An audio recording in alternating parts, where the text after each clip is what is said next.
it's like breathing, but it's like your breath was getting tighter. Labor breathing. Yeah. Or just it was like, this was just literally how it happened. It was like, you could get it out or catch it. And every time I kept feeling that from my feet, I just kept feeling something going up.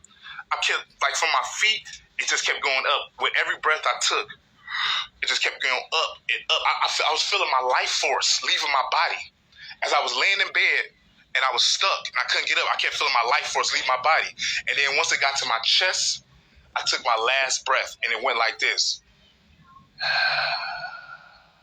And then my arms went up. I'm laying in bed and my arms went up by itself at a 90-degree angle. And then all of a sudden, I hear a whoosh and a sparkling bright light. And I'm upstairs 3 o'clock at night. Adam and Jolie sleep. My mother downstairs sleep. And I'm upstairs choking to death. And once I took my last breath, it was like somebody was taking my spirit, my soul out of my body. And I took my last breath. And now keep in mind, it's dark. It's dark upstairs. After I heard that whooshing sound and that sparkling light, that's when I woke up. And it was wait, AJ. That's when I woke up, and guess what? All the lights was on. I was laying in bed choking to death in a dark room, and then when I took my last breath, I woke up and all the lights was on. But I didn't think that I wasn't thinking at the time. So I got up and I'm like, and the first thing I did, I ran to the door to try to grab the doorknob to try to go downstairs and tell my mother what happened. So I was in bed choking to death. My bad, Melly, my bad. So anyway, like I was saying, when I woke up, it was dark. And then no. When I was laying down choking to death, it was dark. When I woke up, the lights was on. All the lights was on. So when I woke up, I ran to the door to go downstairs and tell my mother what happened. When I stretched my arm out, I kid you not, I stopped and I started walking in reverse. And I went down. Don't you know where my stool was at? My stool upstairs, my black stool. It was right above the light. I ran to the door. I stretched my arm out and I stopped.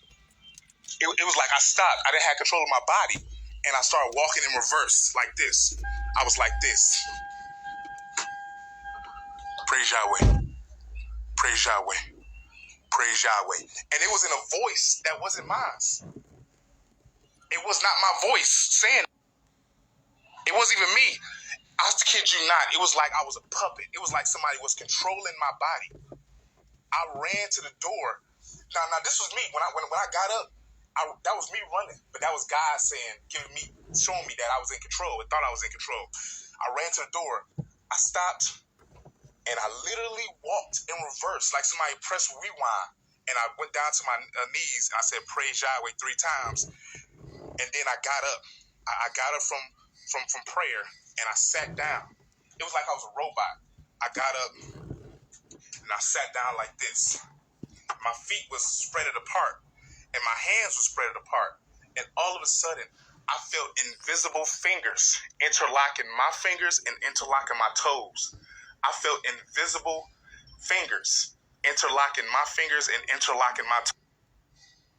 And then all of a sudden, my feet began to slide slowly across the carpet like this. And my feet and my hands began to glide. My hand began to move slowly together. And it went into prayer. And then I looked up at the light. And when I did that, it was like the whole room felt like an elevator. Because when my hands went into prayer, that's when the room started going up. And it felt like I was going up, and I was just stuck. And I was like this. I love you, Yahweh. I love you, Yahweh. I love you, Yahweh. I kept saying that over and over again. And it wasn't my voice. It was not my voice. It was like, don't you know the sunken place? The perfect example from Get Out. It was like I was inside my body looking out, and my hands was in prayer, and my legs and everything was stuck together. And the room and it was bright and blurry. I remember the room was bright and blurry, and my hands was like this. I kept looking at the light. I love you, Yahweh. I love you, Yahweh. I love you, Yahweh. And I kept saying that over and over again, and it was not my voice. Because you want to know why it wasn't my voice? Because my mouth was clenched. My mouth, it was like my mouth was like this, and I was like this. My mouth wasn't moving, but I kept saying, I love you, Yahweh, over and over again. And I kept feeling the tightness. And then all of a sudden, that's when I stopped saying it. And the light, it was like God was talking through the light, because the light kept flickering. The light was pulsating. I didn't see God. I didn't hear God. But yeah, I felt God. I felt His presence. I didn't see Him, because they say you don't see God. They say you don't hear God. I mean, they say you don't see God, and you can't hear Him, but you can feel His presence. And the light was pulsating as if He was talking, and he was talking through the light, and He was talking through that spirit man, and a single tear went down my face, and then all of a sudden that inner man, remember I couldn't talk, my mouth was clenched together. The inner man was like, yes, just a voice. It was like, yes, Yahweh, yes, Yahweh, and I'm just stuck like this, and then all of a sudden I can feel somebody put their hands on my temple, on the side of my face, and that's when he moved. And that's when he moved my head from left, like it was like this, TJ. It was like somebody put their hands on the side of your face, and they moved your face from left to right. Basically, I was in the chair, and he moved my head from left to look at all my posters, look at all my stuff, and in my eyes. I remember he moved my eyes. I wasn't moving my eyes. He moved everything, and he showed me my stuff. And to me, it was like, why are you depressed? I gave you all this stuff. I helped your family out. I did all of this, and yet you depressed. You know. And so then I went back into prayer, and I kept saying, I love you, Yahweh. And he must have said like a joke, because all of a sudden I laughed, and I said, okay, Yahweh, and I laughed. So anyway, now I'm back in my room. It's dark. I get up from the bed, and I go to dark, even though all the lights was. No. That's the thing. Now I was in the chair. Now all of a sudden I'm back in bed. The lights is off, and I just casually get up. And now I'm back in the physical. I was in the spiritual. I'm back in the physical. I casually get up, and I go to the bathroom. You know, and then I drink. I usually drink from the from the faucet in the sink. I drink from the bathtub, and I kid you not, when I drunk from that bathtub, he took control of my body again.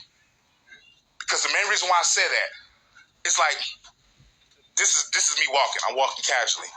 I go down. I drink. When I drunk, all of a sudden I was like this. I got up, and it was like I was a robot. It was like he took control over my body in the physical. Because guess what? When I went to the bathroom, when I went to the mirror, I literally felt my depression, my anxiety, all that stuff that I was trying to get away because I took that stuff. I felt all of it leave my body. I wasn't depressed no more. I wasn't sad. I wasn't anything. But guess what? In the physical, I was back in the physical, and it was dark. I was back inside. I was in a sunken place again. I was inside my body, and I was looking out, and it was like somebody was controlling me. I smiled, but it wasn't me smiling. I looked like and you want to know why this is facts? Because I went downstairs, and usually when I go downstairs, don't you know how the stairs is so it make noise? I usually go downstairs quietly, not to make noise. It's like I went downstairs. My movements was so fluent. This was not me. I went downstairs, and it was like I was inside my body looking out. And so my mother can tell you too, because I said, Ma, and my mother woke up like, what's going on, boo boo? And when me and my mother was talking, she said, boo, you was acting completely different. My mother can tell you. She said, you was acting complete. I was talking to her and everything, and I was happy. I was like happy. I wasn't whatever. And my mother was like, and I kissed my mother, and she said, boo-boo, you acting different. Like, what's going on? I wasn't, don't you know, I be depressed. Chills up my butt. I was depressed. And I was like, and so, man, and then my mother said, you kissing me like you gonna leave me. And I told my mother, you'll see tomorrow. You'll see. I kept telling her that. I go back upstairs, and when I go back upstairs, now I'm back in the room, and the lights is on, and I'm back in a chair, saying, so I love you, Yahweh. I'm back. My mother was saying that might have been an apparition. That might have been an apparition, like a spirit of me, because I was just downstairs talking to my mother. My mother can testify that I was acting different. Then when I go back upstairs, all I remember is me going back in the chair, and the lights is on. I don't remember me opening up the door. I don't remember it being dark. I just remember going back upstairs, and now I'm back in the chair, and it's bright, and I'm back in that same position. And then, like I said, the whole entire room felt like it was going up, like it was an elevator. It was like I was on an elevator. And all of a sudden, I was saying, I love you, Yahweh. I love you, Yahweh. I kept saying that over and over again. And then, this is the tricky part. This is the scary part. As I kept saying that, I was thinking of like, I was thinking like, man, I was acting so different. This is what I wanted. God, he took away my depression. He took away everything. I kept thinking that as I was going, as I was elevating, as the whole room was elevating. Don't you know when I started thinking, and I was saying to myself, man, why is this taking so long? Why am I still in this position saying, I love you, Yahweh, and stuff like that? When I started thinking negative, I swear on everything I love, it felt like the room stopped. Don't you know when you're on an elevator? Don't you know when you're on an elevator and you go up and you feel when it stopped? That's what it felt like. When I started thinking negative, when I was saying, man, why is this taking so long? Why am I still in this trance? God, you gave me what I wanted. Huh? Yeah, I was questioning it. I was like, God, you gave me what I wanted. Why am I still, and I was thinking negative. All of a sudden, the room felt like it stopped, like an elevator. And don't you know, it felt like I was going down. I was just going up. It felt like I was sitting in a chair and the whole room felt like it was going up. Then the room stopped. It didn't physically stop, but I felt it stop. And then that's when the room started going down. It felt like somebody pushed down on the elevator, and now I'm going down. And when I was going down, I felt it. I was like, oh no. I was thinking that, like, no. I thought I was going down. And my face was like this at first, but then my face started to feel like it was like this. It was like it was getting droopy. My face was getting droopy, like it was just going down. Everything was going down. It was just going down. I kept saying, no, Yahweh. I'm sorry, Yahweh. And then all of a sudden, I started to slowly transition back into the bed. I started to slowly. No, yeah, I was in a chair. I was just in a chair. But I started to slowly transition back into the bed. And then I remember hearing the vent. And it's like I was just slowly going down. And then I woke up and it's dark again. But when I woke up, it was dim. And when I took my first step, it was like it kept getting dimmer. And I said, please, Yahweh, please don't tell me when I go downstairs and check on my mother that this is going to be the last time I see her. That's what it felt. Every step I took, it was already dark, but it just kept getting dim. And I rushed downstairs, and I'm like, Ma, now this is me now. This is Cleveland. How long from when you was just down here? What you talking about? Like, how long did you come back down? It was like a while. I was up there for a while. But then after that, I don't know, it was like a long time. It was a long time. But then when I was back in the physical and I was myself, every step I took, it just kept getting dimmer. And I said, Ma, and my mother woke up, and we was in this living room that we in right now. I hugged my mother. I was like this.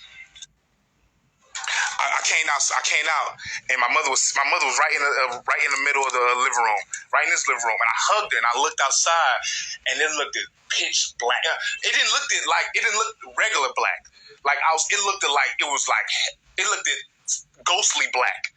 And I just kept, even when I was in the physical, I just kept feeling like I was going down. So I hugged my mother and I said, please, Yahweh, protect my mother. And my mother, she was here. She can say all that.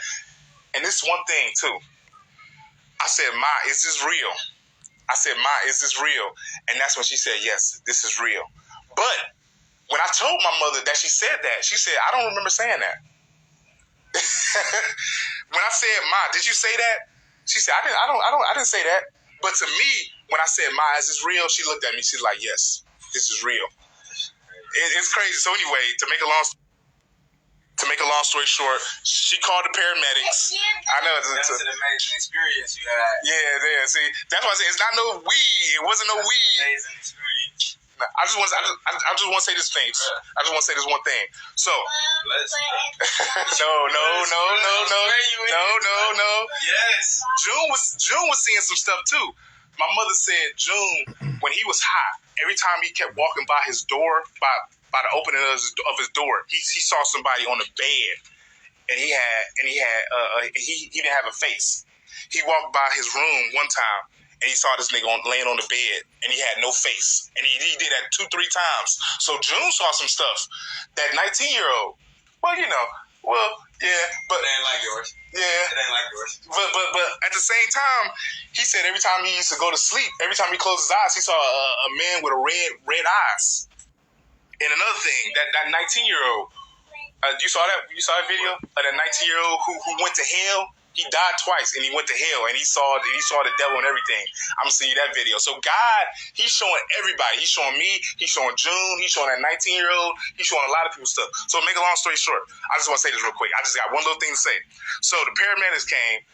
I go inside the ambulance truck, and it's me. I'm doing my thing, and all of a sudden, God, He took control of my body again, because now all that depression, it went away again.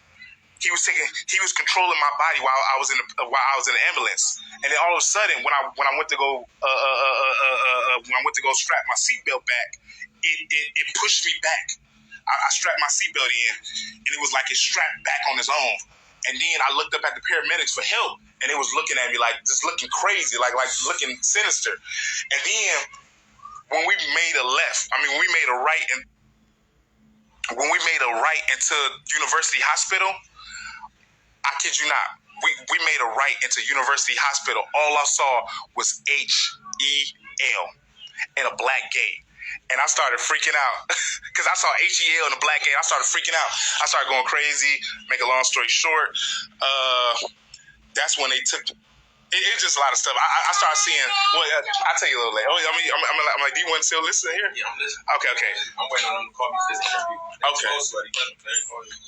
Okay, so anyway, so now I'm in the hospital. I'm freaking out, and so I go in the one of the little solitary confinement rooms, and it was like I was awaiting hell. Because as I went inside one of the 1 second, AJ, 1 second.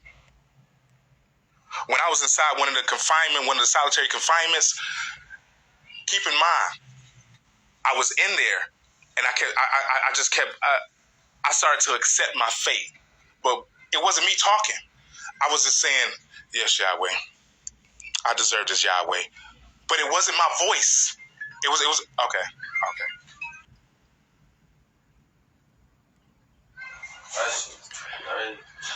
And this is the crazy part. So, well, all of it was the crazy part. Okay.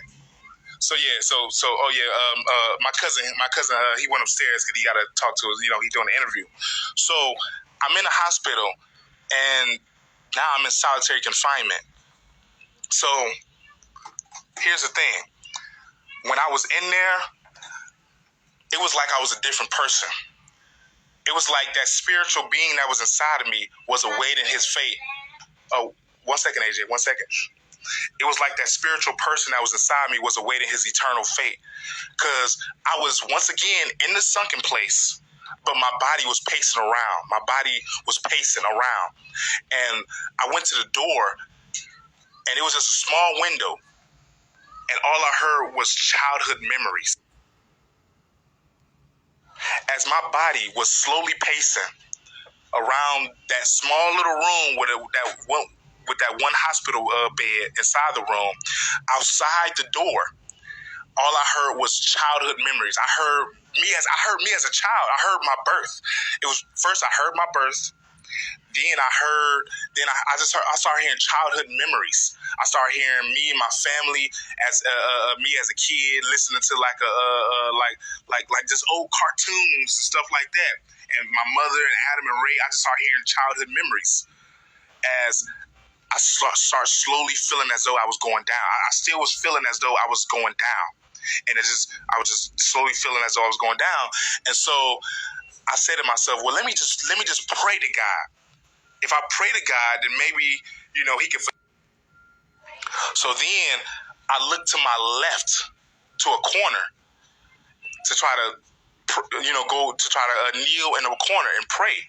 But when I looked to my left to kneel in a corner, all I saw was black finger marks, black fingerprints, and knee imprints on the ground, as if it was other people's in that same predicament that tried their best to pray to God, but to little to no avail. That's what I was saying to myself. I was like, well, maybe if I praise God, if I pray to Him, that everything will be okay. And I looked to my left, and all I saw was black fingerprints on the left side of the corner of the wall, and knee imprints, as if it was other people's there doing the exact same thing I tried to do. So then I looked away like, damn, I can't do that. And I just kept pacing.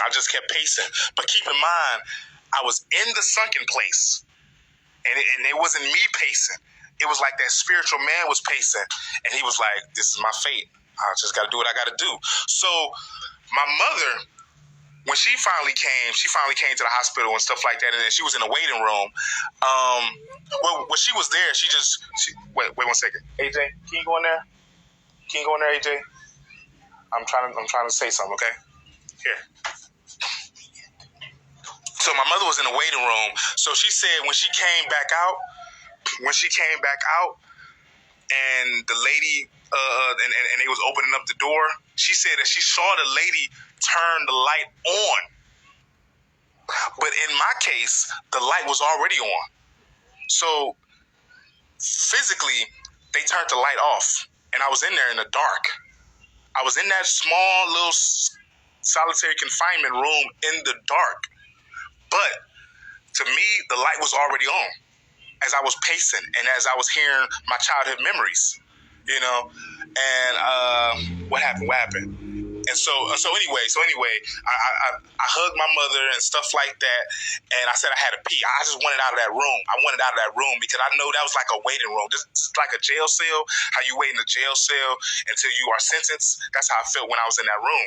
So I was just trying to find an excuse to leave, and I said, I gotta pee. So I go out, and as I was walking, the guards was walking. It all felt spiritual. Because as I was walking, the guards was walking right beside me, and it was like I was being escorted. It's like I was escorting. It just felt real spiritual, and it was just scary. So I went to the bathroom, and when I turned around to try to turn the light on, all I saw was fire, right on a fire extinguisher. But I didn't see the fire extinguisher. I just saw fire, and I left out.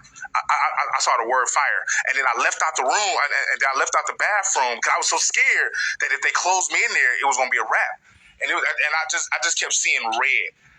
When I was in the hospital, I just kept seeing red imagery, fiery imagery. I mean, like symbolism, like symbolism that was hitting towards fire. I just kept seeing fiery imagery, symbolism and stuff like that. I didn't see actual fire, but just symbolism. So I started freaking out. And, and stuff like that. And, so then I went back in the room, and I was pacing again, just pacing. And then all of a sudden I kept hearing my childhood memories again. And then eventually my mother and the cops and everything, they came back. They opened up the door, and I was just pleading to my mother. And then my mother said this. She said, relax, boo-boo, relax. This is what you wanted. Remember, you wanted this. You took the THC. So you wanted this. So just relax, because you're going to go down. You're going to go down. You're going to go all the way down. So I want you to. I'm like, Ma, no. I don't want to go down. I don't want to go down. I don't want to go down. No. You wanted this. You're going to go down. You're going to relax, and you're going to go all the way down. To me, she said that. But when I told my mother, she said, I didn't say that. She said, my mother said, I did not say that. I did not say that whatsoever. But when they opened that door for a second time and I hugged my mother, she kept saying, this is what you wanted. You took the THC. So you're going to go down. You're going to go all the way down. So just relax. To me, that's what she said. But when I told her, she said, I didn't say that, boo-boo. She said she did not say that. So I was just freaking out. And then all of a sudden, I saw like a 22. I saw 22 on everybody, on the police officers that was behind my mother. They was looking menacing. They was just sitting there watching her. Sitting there watching me. And they was looking menacing. And then they had 22. They had a patch, a red patch with 22 on let me see, on the right hand side of their chest. All the officers, the one black nurse that was in the back, my mother, and the ones on the right, they all had a red patch and a 22 on the right side of their chest. And I went and I took my mother's off. And then my mother said, boo-boo, later on, she said, boo-boo, when you went to go hug me, you grabbed at my chest and you went to go take something off, but it wasn't nothing there. My mother said it wasn't nothing on her chest. But to me, I saw everybody that was right in front of that door with a red patch and a number 22. And when I was in that room, I had a red patch and a number 17. A number 7. Now, it's funny because my birthday is August 17, 1991. So I don't know what that meant. I don't know if that's like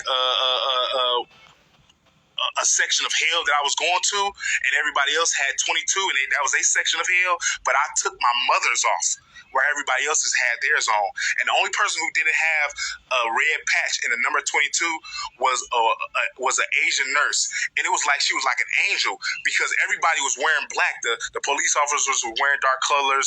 The black nurse was wearing dark colors. Even my mother was wearing dark colors, but the nurse, the Asian nurse, who had the cup with the pills that can get me off of what was going on, she was like she was an angel because she was in all white, and she didn't have a red patch with the number 22. And eventually, and so I forgot to tell you too.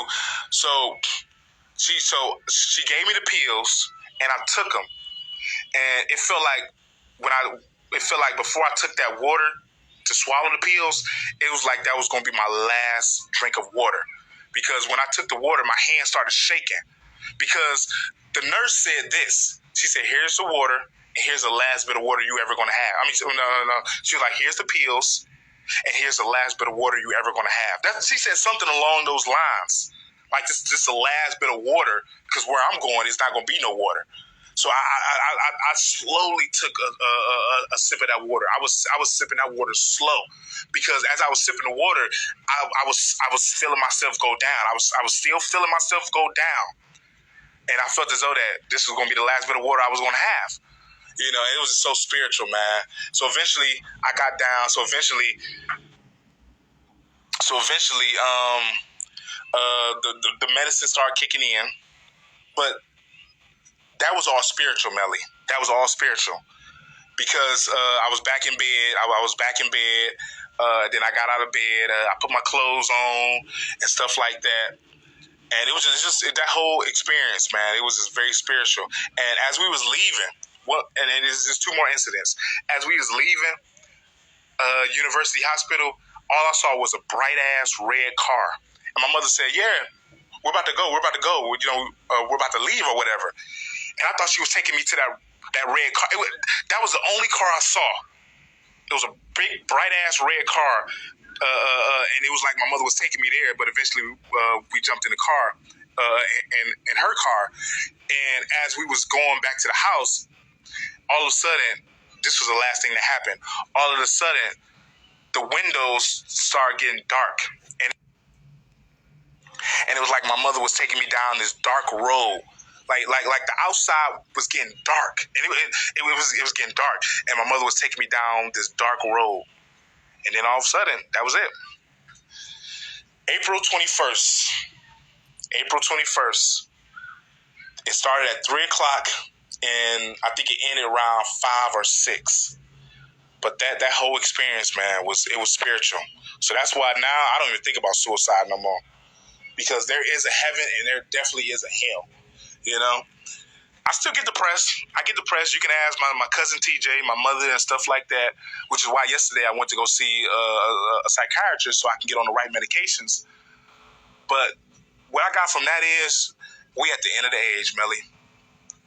God is real, and He go by the name Yahweh. Because when I was in the room. Because when I was in the room, I didn't say Jesus, I didn't say Jehovah, I didn't say Buddha, I didn't say Muhammad or Allah. I didn't say none of those other names, but I did say Yahweh. I did say Yahweh, and I kept saying, "I love you, Yahweh. I love you, Yahweh. I love you, Yahweh." And that's exactly how I was saying it. That's exactly how I was saying it. When I was sitting in that red chair, my gaming chair, that was centered in the middle of my room, as my whole room was going up, like I was on the elevator. I kept saying that. His name is Yahweh. His title is Elohim, and the Holy Spirit is Yahshua, the Messiah. You know, so God is real, man. He's definitely real. So with that being said, I'm not moving. You know, like I closed my eyes and my body started tightening up, and it felt like it's, sleep paralysis.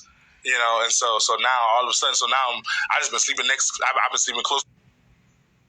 They describe Yahshua the Messiah, Jesus Christ, having feet that's burnt like bronze, and bronze has like a brownish, color, like a burnt brownish color. His hair is wool. Black folks' hair, we got woolly hair. And his eyes, a reddish night. His eyes is reddish night. They describe Yahshua the Messiah in Revelations. And for your dad, for June, to say every time he closes his eyes, he see red eyes, that lets you know, man, that our Heavenly Father, He's showing us things. He's showing us stuff. He is definitely showing us stuff. And He's coming. And it's going to be in the twinkling of an eye. A thief in the night. So, like I said, suicide is out of the equation. We're going to go through our trials and tribulations. We definitely going to go through our trials and tribulations. Because He got to test us. Like how He tests Abraham. When He told Abraham wanted a son by his wife, Sarah. And they both was old. And they was both past their fragility state, especially Sarah. She was so old that she couldn't have children. And when God blessed her with a child, Isaac, only for Him to go and tell Abraham, you have to sacrifice that child. And Abraham well, damn, I finally got a child by my wife, and you want me to sacrifice him? And he go up, I sacrifice him, and that's when, before he can do that finishing blow, God said, Abraham. And that's when He gave him a sacrifice, which was a lamb. That basically showing forth, you have to have faith. You have to have faith. You may not know what God is up to. You may not have all the answers and so on and so forth, but you got to have faith. And God is going to test us, like how He did with Job. Job was the richest man, and he had a wife and kids and farm and all this type of stuff. And the devil said, I want to make a wager. I bet if you take all that stuff that you gave Job, that he will cuss you. He will curse you. He will blaspheme. He will call you out your name. And Job didn't. He gave Job lupus. He killed his kids. Our Heavenly Father, He did all that. And the devil jumped in his wife and kept having his wife say, God forsaking you. God did this and God did that. But Job stayed faithful. And as a result, Job got tenfold what God taken back from him. God gave him a multitude of children. God gave him a multitude of riches. God gave him a land that was so prosperous that it was just insane. So that was just showing the faith that Job had in his heavenly Father, Yahweh, our Elohim. So God, he tests me. He tests my mother. See, God tests me with my depression. I got depression, and that's the hand that I was dealt. My mother, she want to get her house. She want to get her. She want to be a homeowner. She don't want to rent no more. Adam, with his baby mama and stuff like that. Ray with his baby mama. Jada with her little. So we all got our, and you as well. With you saying to yourself, I'm out here and I don't know what to do.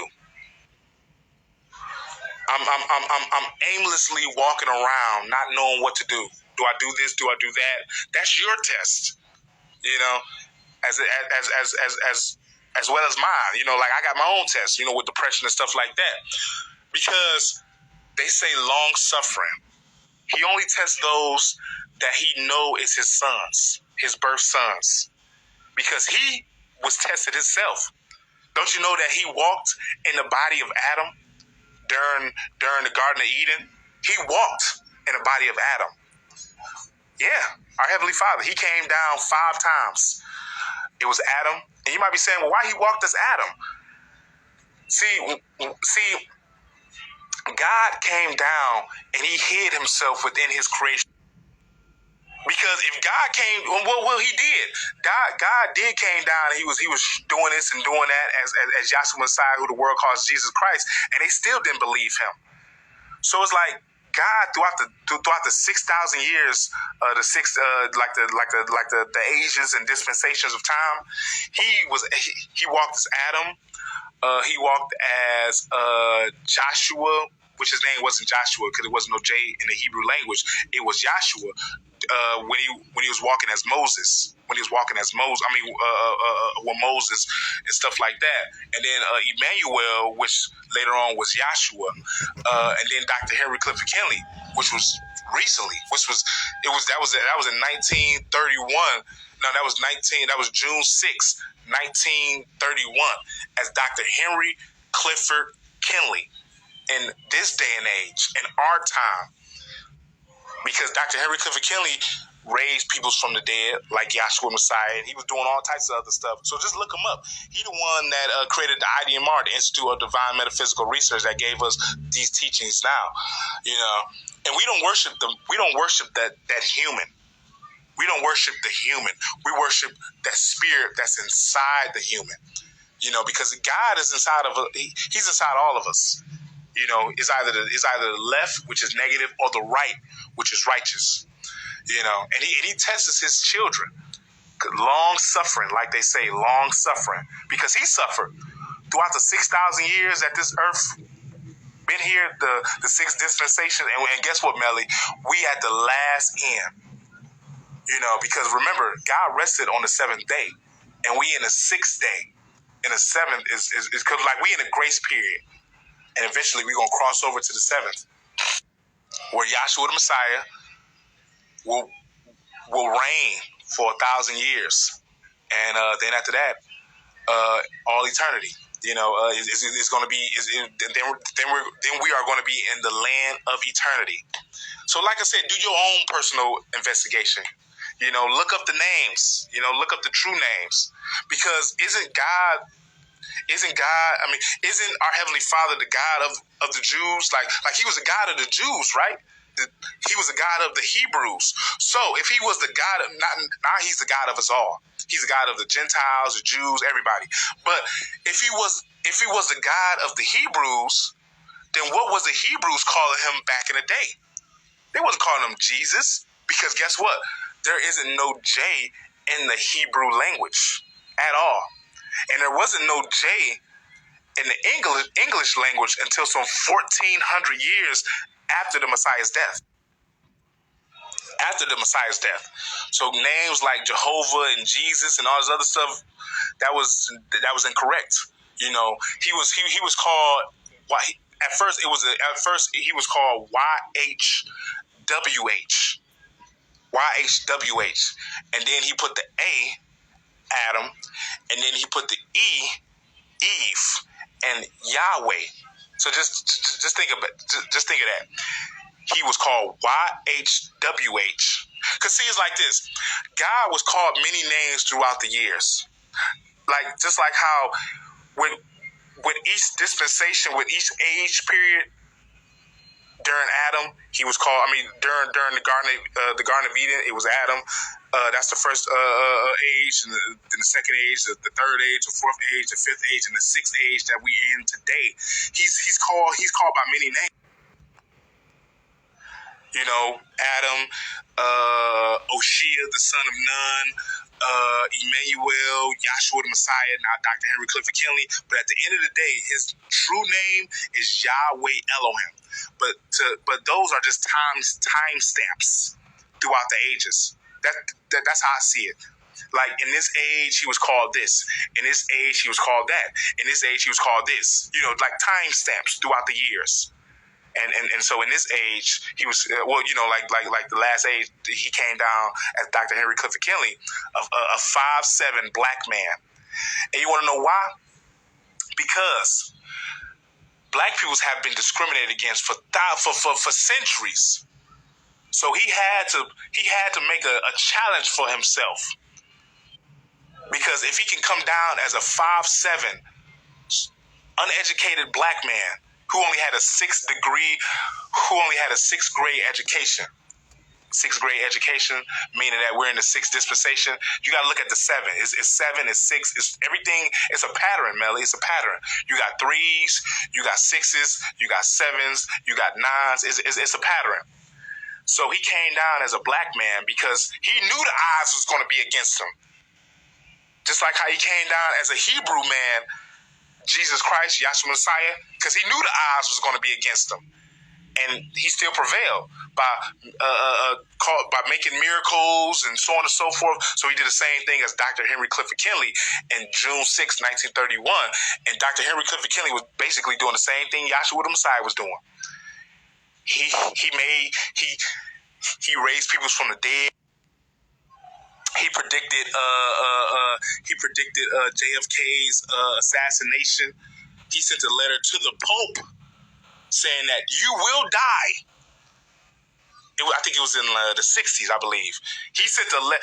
How can a black man send a letter to the Pope when if you say a death threat to the president, you got niggas at your door. You got the FBI at your door. But Dr. Henry Clifford Kinley sent a letter to the Pope because he was like sick or something like that, really sick. And millions of people around the world was praising him and saying that he would live. And this small 5'7" black man that only had a sixth grade education sent a letter to the Pope saying that you will surely die. And nobody didn't say nothing. Nobody didn't come at his door. And guess what? That man died, the Pope. So it's just all types of crazy stuff. So this stuff is real. This stuff is real. So just do an investigation on your part, Melly. Just do an investigation if you have speculations and stuff like that. Yahweh, our Elohim, he's real.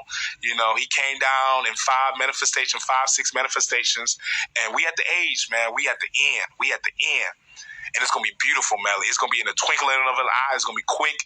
And we're going to be with the Father, praising him, loving him. No depression, no feelings of doubt, no feelings of shame, no none of that. And we ain't gonna have no recollection of our past life. Because if we did, we'd be too busy saying, damn, my mother didn't make it, my father didn't make it, we'd be too busy thinking about the past instead of thinking about us living in the realm of eternity and total bliss, total beautifulness. And those, so it's beautiful, man. It's beautiful. But that's it. So just to answer your question, nope, I'm not moving.